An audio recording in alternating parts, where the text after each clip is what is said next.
It was an ordinary evening in a small town, the kind of quiet night where nothing seemed out of the ordinary. The stars above twinkled peacefully, and the sounds of crickets filled the air. People were winding down after their busy days, and Mark, an ordinary man in his early 30s, was sitting in his cozy living room, enjoying a cup of coffee. He had no idea that this evening would change his life forever. As he sipped his drink, Mark heard a strange noise outside. At first he thought it was just the wind or maybe an animal moving through the trees. But the sound grew louder, almost like a roar. It was followed by a sudden thud, a noise that rattled the windows of his house.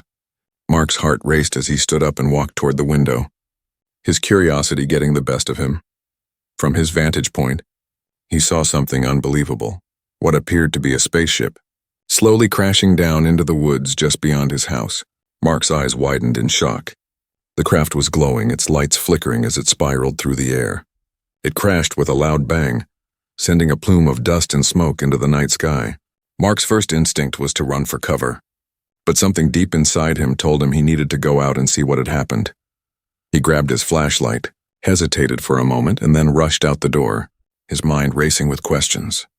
Could it be aliens? Or just a strange experiment gone wrong? He didn't know, but he felt an overwhelming need to check on the crash site. As Mark ran through the woods, the faint glow from the wreckage lit his way. The smell of burning metal filled the air. When he reached the crash site, he stopped dead in his tracks. There, in the middle of the wreckage, were two figures. The first was a small alien child, barely more than 3 feet tall, with big, tear-filled eyes and greenish skin. The second was an adult alien woman, crumpled on the ground, trembling uncontrollably. The alien child was sobbing, her small hands trying desperately to hold her mother. The woman's body was shaking violently, her eyes closed as if in pain. Mark's heart sank as he approached them slowly. The child looked up at him, her eyes filled with a mix of fear and desperation. "Please," the child whispered in a shaky voice. "Please fix my mom. She won't stop shaking." Mark froze. The words hit him like a ton of bricks. His brain couldn't quite process what he was seeing, but the urgency in the child's voice was clear. This wasn't a joke. The alien woman was in serious trouble, and somehow Mark was the one who could help her. The child looked at him with pleading eyes, clutching her mother's limp body tightly. She couldn't have been more than 7 or 8 years old by human standards, but there was a maturity in her gaze that made Mark realize how serious this situation was. This little alien, alone in the middle of a strange forest, had come to him for help. Mark's thoughts raced. What was going on? How did they end up here? What could he possibly do to help an alien in such a dire condition? But despite the confusion and fear swirling inside him, Mark couldn't ignore the child's desperation. The mother's shaking was getting worse, her body twitching uncontrollably. "I don't know how to help," Mark said, his voice trembling. "But I'll try. Just stay here. I'll get help." The child's small hand shot out to stop him, her grip surprisingly strong for someone so tiny. "No," she said urgently. "You are the only one who can help. Please, she needs you." Mark blinked in disbelief. "I'm just a man. I don't know anything about alien diseases or whatever is happening to her." The alien child shook her head. "You don't understand. She is my mother. You're our only hope." Mark's mind was spinning, but he knew he couldn't turn his back on them now. He had to try. He glanced at the wreckage, wondering if there was anything in the ship that could help. But before he could act, the alien child spoke again, her voice soft and strained. "She came from far away, from another planet. Our people. We're different from you. But we are the same in some ways. We need you." Mark knelt down beside the trembling alien woman, his heart racing as he wondered how this was possible. He had read about aliens in books and seen them in movies, but this was real. This was right in front of him. And in that moment, he realized that the fate of this alien woman, and possibly more, now rested in his hands. He gently placed a hand on her, trying to comfort her. It was then that he noticed something odd. The alien woman's skin was cold, almost too cold for someone alive. There was a faint, strange glow beneath her skin, but it was flickering, like a dying light. "I'll do everything I can," Mark whispered, more to himself than to the alien child. He looked up at the sky, wondering if anyone would believe him if he managed to help. But the alien child was looking at him with eyes full of hope. And for the first time in his life, Mark felt the weight of something bigger than himself. With no clear answer, Mark carefully lifted the alien woman in his arms, determined to find a way to help. As he made his way back through the woods, the child followed closely, her tiny feet barely making a sound on the forest floor. The night was silent, except for the occasional rustle of the trees, as if the world itself was holding its breath. Mark carried the trembling alien woman with surprising caution, trying to be as gentle as possible. The cool night air seemed to grow heavier with each step, the weight of the unknown pressing down on him. The alien child trailed behind, her small hands clenched tightly around her mother's discarded bracelet, the only piece of the wreckage that had remained intact. Mark's mind was still spinning from the events unfolding before him. What did this all mean? How could he, a simple man with no medical expertise, help an alien from another world? When Mark finally reached his house, he carefully laid the alien woman on the couch in his living room, her body still shaking with an intensity that sent a cold chill through the room. The alien child stood silently beside her, watching Mark with those large, pleading eyes. Her presence seemed to fill the room with a strange energy, something both alien and somehow familiar. Mark could feel it, like a connection he couldn't quite understand. He didn't know what to do next. His first instinct was to call for help, but he knew no one would believe him. He had to act alone. He hurried to the kitchen, grabbing a clean cloth to wipe the sweat from the alien woman's brow. As he did so, the child spoke softly, her voice almost a whisper. "Her name is Viora," the child said, her voice full of sadness. "She is my mother. She is sick, and the sickness comes from our planet." Mark paused for a moment, looking at the child in confusion. "What sickness? I don't understand. What happened to her? What caused this?" The child looked down at the bracelet in her hand, a mixture of fear and determination crossing her face. "It's called Narak," she explained, her voice shaking slightly. "It is a disease that affects our people. When we came to your planet, we didn't know it would happen. The air, it's different here. Our bodies can't handle it. It makes us weak. It makes us shake." Mark sat down beside her, trying to process the information. An alien disease? And one that couldn't be cured by their own advanced technology? It was hard to grasp, but the desperation in the child's eyes made it impossible to doubt. "How did you end up here?" Mark asked, his voice filled with curiosity and concern. The child hesitated, her small fingers nervously twisting the bracelet. "We were traveling on a ship, but something went wrong. The engine malfunctioned. Our ship was too damaged to return to our world. We crash-landed here. My mother tried to fix the ship, but the disease, it got worse." Mark looked at the child, the weight of her words settling heavily on his chest. "So you've been here all alone, trying to survive?" The child nodded solemnly. "Yes, for many days. But now, my mother is dying. She needs help." The finality of her words echoed in the silence of the room. Mark didn't know what to say. How could he help? He was no scientist, no doctor. He was just a regular man. But he couldn't just stand by and watch them suffer. The look of trust in the child's eyes spurred him on despite his growing anxiety. "Is there anything I can do?" Mark asked, his voice full of uncertainty. The child's eyes lit up for a brief moment, hope sparking in her gaze. She ran over to a small pouch she had been carrying and pulled out a strange glowing crystal. It shimmered with an otherworldly light, casting eerie shadows across the room. "This is a part of the cure," the child said, her voice quiet but firm. "It is from our homeworld, but it needs to be activated with your help." Mark looked at the crystal, confused. "How do I activate it?" The child stepped closer, holding the crystal carefully in her hands. "You must make a connection," she said. "A connection between your heart and the crystal. You must show compassion, pure, true compassion. Only then will it work." Mark stared at the crystal, his mind racing. Compassion? That was all it took. He had no idea what he was doing, but the child's unwavering belief in him made him willing to try anything. He knelt down beside Viora, placing his hand on her cold, trembling shoulder. The shaking seemed to increase with each passing second, and Mark could feel the weight of the moment. He closed his eyes, taking a deep breath. What if this didn't work? What if he couldn't save her? But then a strange thought entered his mind. He remembered the compassion he had felt when he first saw the child's fear, the way he had felt an undeniable connection to her suffering. Maybe that was what the child meant. Compassion wasn't just about understanding someone else's pain. It was about sharing in that pain and offering a part of yourself in return. He looked at the child, then at Viora. He didn't know what was happening, but he reached for the glowing crystal, feeling its cool surface against his fingertips. Slowly, he pressed it against Viora's chest, feeling the faint pulse of her alien heart beneath his hand. At first, nothing happened. The shaking continued, relentless.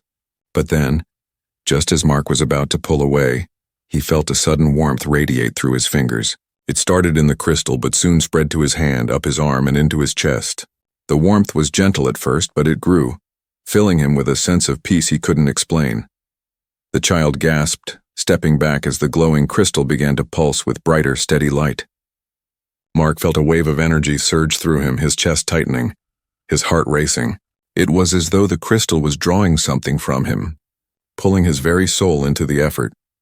Viora's trembling started to subside, and for a brief moment Mark thought he saw a flicker of recognition in her eyes. The shaking slowed, then stopped completely. Mark pulled his hand away, his breath coming in short gasps. He had no idea what had just happened, but the sense of relief in the room was palpable. The child stared at her mother, her eyes wide with disbelief. It's working, she whispered. You're doing it. You're helping her. Mark looked down at his hand, still trembling from the strange connection, and then at the child. What just happened? He asked, his voice barely a whisper. What did I just do? The child smiled through her tears. You saved her, she said simply. You saved her, with your compassion. But as Mark sat there watching Viora's breathing even out, a sinking feeling began to creep into his gut. He had helped her, but was it enough? The feeling in his chest told him there was still something else, something more, that needed to be done. Something he had yet to understand. And as the room grew quiet again, Mark realized that his journey had only just begun. The night stretched on as Mark sat beside the now quiet alien woman, her breathing slow and steady. The warmth of the crystal's glow still lingered in the air, a soft, comforting hum that filled the room. The child, whose name was now confirmed to be Lyra, stood quietly beside her mother, her eyes wide with awe. For a moment it felt as though everything had calmed down, like they had won a small battle in the war of survival. But Mark knew better. This was just the beginning. Though the alien woman's shaking had stopped, Mark couldn't shake the feeling that the worst was yet to come. The strange energy that had flowed through him during the connection with the crystal had left him feeling drained, like a part of his own life force had been transferred to the alien woman. He hadn't even realized how exhausted he was until now. His limbs felt heavy, his eyes blurred with fatigue. But none of that mattered. The child, Lyra, was looking at him with hopeful eyes, and Viora, though still unconscious, was no longer in immediate danger. Mark stood up from the couch, rubbing his face as he glanced at the clock. The hours had melted away while he worked to stabilize Viora. It was now well past midnight. His mind buzzed with questions, but one thing was clear. Viora had to be fully healed, and the strange crystal was only part of the solution. Mark didn't know what exactly was wrong, but he was determined to find out. I need to figure out what to do next, he muttered under his breath, mostly to himself. Lyra looked up at him, her large, alien eyes glistening in the dim light of the room. She stepped forward cautiously, still holding onto the glowing bracelet that had been on her mother's wrist. I'm scared, she admitted softly. I don't understand everything that's happening, but you're my only hope. You're the only one who can help her. Mark turned to her, trying to mask the uncertainty in his eyes. I don't know what I'm doing, he said quietly, but I can't just leave you both like this. There has to be more to this than what we've already done. Lyra's face brightened slightly at his words. There is more, she said, her voice filled with a quiet determination. But it's something only you can do. You have to find the rest of the cure. Mark raised an eyebrow, unsure of what she meant. The rest of the cure? He repeated. What are you talking about? The child nodded, taking a few steps closer to her mother. There are 2 more crystals, but they are hidden on your planet. They're part of an ancient system, a network designed to help those like us survive on Earth.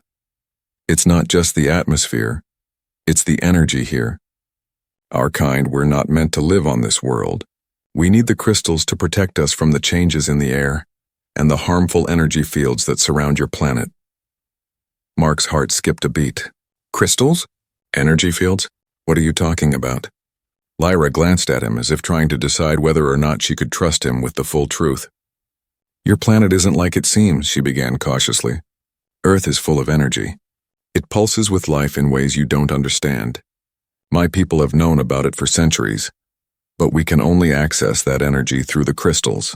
Each one is linked to the core of this world. The one you activated on my mother, it helped her heal for a short time, but she still needs the other two to survive. Mark was reeling from the new information. His head was spinning as he processed everything Lyra had just told him. He had no idea what kind of strange alien technology this was, but one thing was certain. He was in way over his head. Still, there was no turning back now. He had to find those crystals or Viora wouldn't make it. Where do I find them? Mark asked, the words slipping out before he could stop them. Lyra's face was serious, her small hands clutching the bracelet tightly. The crystals are hidden in places of great power. One is deep beneath the earth, hidden in the oldest caves on your planet. The other is near the center of your world. It's in a place called the Heart of the Storm. It's dangerous, but the energy there is strong enough to save my mother. If you don't get them, we won't survive here. Mark stared at her, feeling the weight of the task ahead pressing down on him. Caves in some Heart of the Storm? Are you serious? That sounds like something out of a myth. Lyra's eyes softened, though she remained firm. I know it sounds impossible, but it's real. The crystals are linked to the world's energy, and we can't survive without them. Mark felt the chill of fear creeping down his spine. The caves in the Heart of the Storm sounded like something out of a legend, a place filled with unknown dangers. But the alien child was looking at him with such earnestness, and her mother, lying unconscious on the couch, was proof enough that something serious was happening. Okay, Mark said, trying to steel his nerves. I'll go. But I don't know how to find these places. How do I even start? Lyra's eyes sparkled with a mixture of hope and gratitude. I can help you, she said softly. I can guide you to the caves, and I know the path to the Heart of the Storm. But you will have to move quickly. Time is running out. Mark nodded, his heart pounding in his chest. He had no idea what he was getting into, but he couldn't turn back now. The fate of Viora, and possibly the alien race, rested on his shoulders. He glanced down at Lyra, who was still watching him with unwavering trust. Let's do it, Mark said, more to himself than anyone else. I'll find these crystals and save your mother. We'll make it through this. As the weight of his promise hung in the air, the faintest glimmer of dawn began to peek through the window. The journey was about to begin, and Mark knew that nothing in his life had prepared him for what lay ahead. The next morning, Mark stood in his kitchen, staring out the window at the hazy sunrise. The air felt thicker than usual, as though the weight of the coming task was pressing in on him. He hadn't slept much. The night had been filled with strange thoughts. Thoughts of caves beneath the earth, of energy crystals that could save an alien race, of the unknown dangers lurking in places like the Heart of the Storm. His mind kept racing, and every time he closed his eyes, he saw Lyra's desperate face and her mother's trembling form. Mark knew that he had to leave. There was no more time to waste. The first crystal was buried somewhere deep within the earth, hidden in the oldest caves, and the second lay in a place called the Heart of the Storm. Two locations that couldn't be more different. But the urgency was real. Lyra had made it clear that without both crystals, her mother would die. As he paced the room, he heard a soft rustling from behind him. He turned to see Lyra standing at the door, her eyes wide and filled with concern. It's your energy that's awakening the crystal. Mark couldn't understand it. He had no idea how or why the crystal was reacting to him. He had no special power. He was just a man who had promised to help. But the crystal wasn't just an object. It was alive. It seemed to pulse with something deeper, something beyond what his mind could comprehend. You need to focus, Lyra said, her voice urgent. You need to make the connection. Tap into your own heart. The crystal won't activate until you do. Mark stared at the crystal, the pulse in the air growing stronger, almost overwhelming. He didn't know how to make this connection. He wasn't an alien with advanced technology or knowledge. He was just a regular man in a foreign world, standing in front of something far beyond his understanding. But then, the memories of the night before flashed through his mind, the moment he held Viora's trembling hand, the warmth that had spread through him when he connected with her, the feeling of compassion that had flowed from him. Mark had never thought of himself as a particularly compassionate person, but in that moment he realized that maybe it wasn't just about saving a life. It was about sharing something real, something raw and human. Taking a deep breath, Mark closed his eyes and reached out.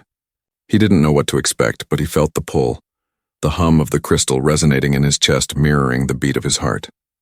He reached out with his hand, and for the first time, he didn't try to control what was happening. He just let go. A wave of energy surged through him, flooding his senses. The crystal's light flared, responding to the bond he had made with it. In that moment, Mark knew he wasn't just a man from Earth. He was connected to something far greater. The energy of the planet, the energy of the crystal, and his own humanity had intertwined in a way that he couldn't explain. The vibrations slowed, and the cave became still again. Mark opened his eyes and saw the crystal's glow softening, its pulsing rhythm now calm and steady. He had done it. He had unlocked the energy. He had made the connection, but there was still one thing left to do: bring the crystal back to Lyra and Viora. Mark turned to Lyra, who was watching him with wide, awestruck eyes. "It's done," he said quietly, holding out his hand. "Let's go home." The return journey was not what Mark had expected. The energy from the crystal had surged through him, and though he felt a strange sense of accomplishment, his body was exhausted. It wasn't physical fatigue that weighed him down. It was the emotional toll, the deep connection he now shared with the alien world. The cave had tested him in ways he couldn't explain. It wasn't just about finding the crystal. It was about understanding the power within himself, the compassion that had unlocked the connection to the crystal and, ultimately, to the alien race's survival. As Mark and Lyra made their way back through the cave's winding passages, the silence between them felt heavy, as though both were reflecting on the enormity of what had just transpired. Lyra, still holding the glowing crystal in her hand, looked up at Mark with a mixture of awe and gratitude. "You did it," she whispered. "You saved her." Mark didn't respond immediately.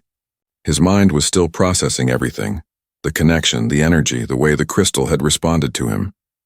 He felt like he was no longer just Mark from Earth. He had become a part of something bigger, something beyond his understanding. But as the feeling of awe began to settle, a familiar weight crept in. "What happens next?" Mark asked, his voice quiet but determined. "You've got the crystal. Now what? Will it be enough?" Lyra's face grew somber as they approached the cave entrance. "It's not enough," she said, her voice trembling. "This crystal? It will save my mother for now, but there is more. The energy in it will help her heal, but it's not a permanent cure. The disease, the Nerak, it's like a parasite. It feeds on the connection we have to Earth's energy. Even with the crystal, my mother will only survive temporarily." Mark's stomach tightened at her words. "So you're saying she's still going to die?" "Even after all this?" Lyra nodded, her eyes filled with sadness. "It's not just her. My people, many of us, are infected with the disease. The crystals are a part of the solution, but the final step, it requires a sacrifice. A human sacrifice." Mark felt his heart skip a beat. "A sacrifice? What do you mean? What kind of sacrifice?" Lyra paused for a moment before answering, her eyes focused on the crystal in her hand. "The energy of the Earth. It's powerful, but it's also fragile. To truly stop the disease, the connection needs to be stabilized. It needs someone who understands the Earth's energy fully, someone who can channel that power and heal my people completely. But the cost is great. It requires the life force of the one who unlocks the energy." Mark's mind raced. A sacrifice. The words echoed in his mind like a drumbeat. What did she mean by life force? Was she asking him to give up his own life to save them? "No," he said, shaking his head. "I can't. There has to be another way. I didn't sign up for this. I just wanted to help." Lyra's gaze softened and she placed a hand on Mark's arm. "I never asked for this either," she said quietly. "But the crystals, they don't just give power. They demand balance. If you choose to heal my people completely, it will come at a cost. It's the only way to stop the parasite from killing us all." Mark took a step back, his mind reeling. He couldn't fathom the idea of giving up his life for a race he didn't even understand. But then he thought of Viora, lying back in his house, still fragile and weak. He thought of Lyra, her trusting eyes, the way she had relied on him. He had promised to help her. He had promised to save them. And now the only way to keep that promise was to give up something far more precious than he had ever imagined. "But why me?" Mark asked, his voice hoarse. "Why do you need a human? Why not one of your own kind?" Lyra lowered her head, her small fingers tightening around the crystal. "Because the Earth's energy is bound to your kind. Your people are connected to it in ways that we can't even comprehend. You're the key to unlocking the full potential of the crystal. Without a human sacrifice, the energy won't stabilize. The balance will never be complete. The weight of her words hit him like a ton of bricks. The Earth, his planet, was somehow intertwined with the alien race in a way he had never known. And now his connection to it had become the very thing that could save them all. But at what cost? Mark felt a cold chill run through him. He wasn't sure if he could do this. He wasn't sure if he could face the truth of what it meant to sacrifice his life for a people he had just met. And yet the thought of leaving them all to perish, the thought of turning his back now, was unbearable. I don't know if I can do this, Mark whispered, his voice cracking. I'm not a hero. I'm just a guy who wanted to help. Lyra looked at him, her eyes full of understanding. No one is born a hero, she said softly. But sometimes we have to make choices. Choices that go beyond us. This is one of those times. If you do this, my people will have a chance to survive. If you don't, they'll perish. And so will my mother. Mark closed his eyes, his thoughts swirling in a storm of emotions. He wasn't ready to die. He wasn't ready to give up everything. But the weight of his responsibility, the way the alien child had trusted him, the way he had already given so much of himself to them, he knew there was no other choice. I'll do it, Mark said quietly, his voice steady despite the flood of fear and uncertainty inside him. I'll make the sacrifice, but only if I know it will save you. All of you. Lyra smiled through her tears, and for the first time Mark saw something that wasn't desperation in her eyes. It was gratitude. You are more of a hero than you know, she whispered. Thank you. Mark took one last look at the crystal in Lyra's hand. He wasn't sure what the future held, but one thing was certain. He had chosen to be a part of something greater than himself. And as the darkness of the cave seemed to close in around them, he knew that no matter what happened next, he had made the right choice. The sacrifice was about to begin. The quiet hum of the crystal still lingered in Mark's chest as he walked back toward his home, Lyra by his side. The weight of his decision pressed down on him with every step, each one more uncertain than the last. The promise he had made to help her people, the sacrifice he had agreed to, felt more real with every passing moment. His mind was racing, filled with questions and fears he had never had the courage to ask before. What would happen to him? Would he survive the sacrifice? Would his life force truly be enough to heal the alien disease? And, perhaps most haunting of all, would he ever be the same again?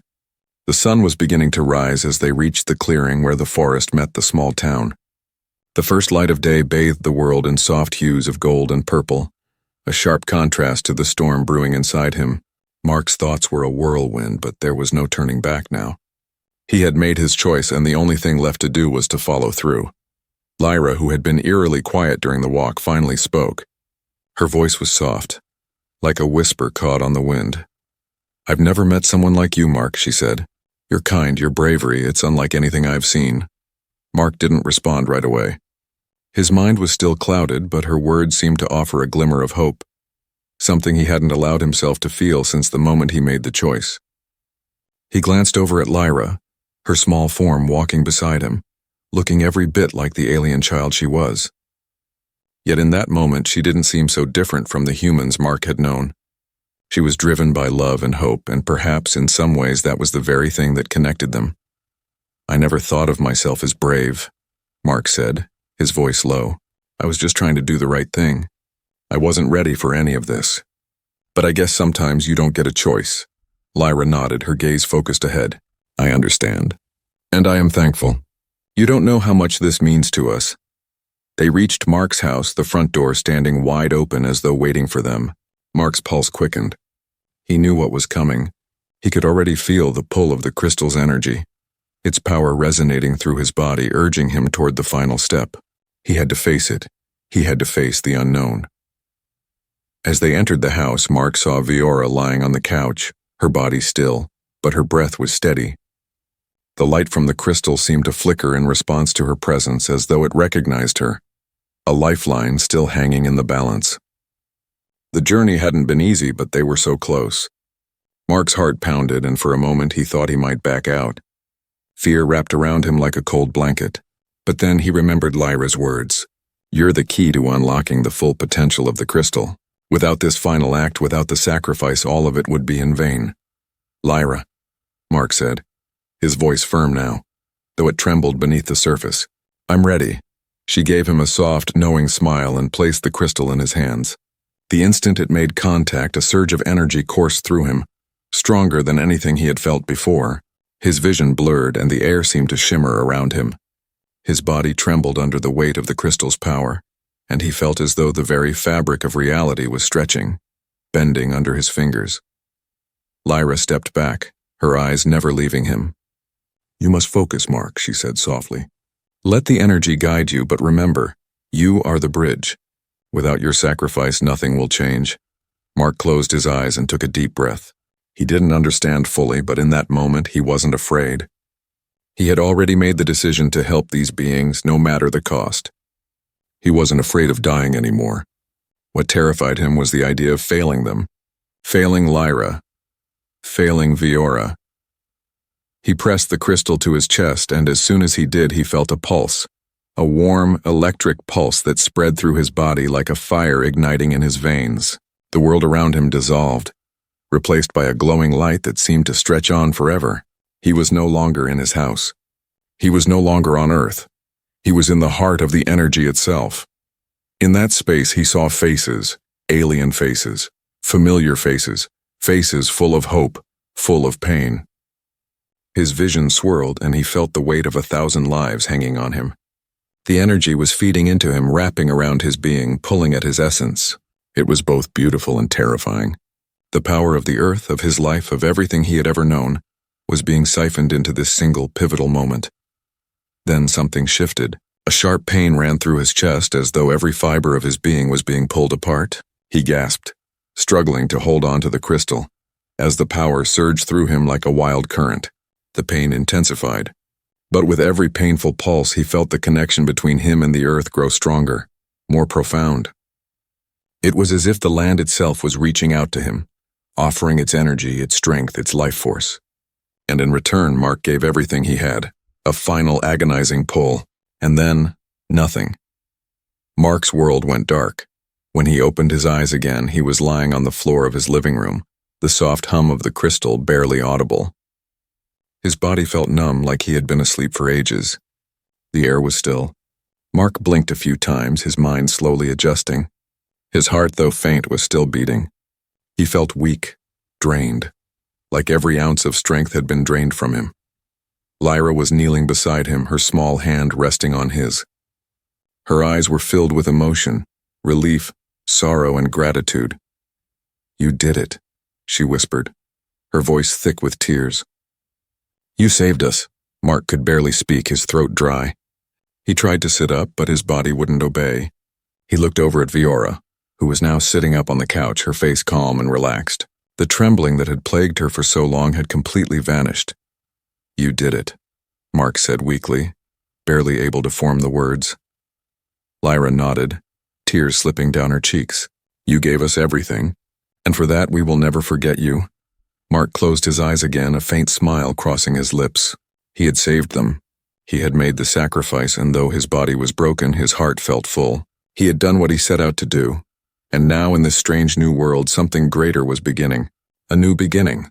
For Lyra, for Viora, and for Mark too.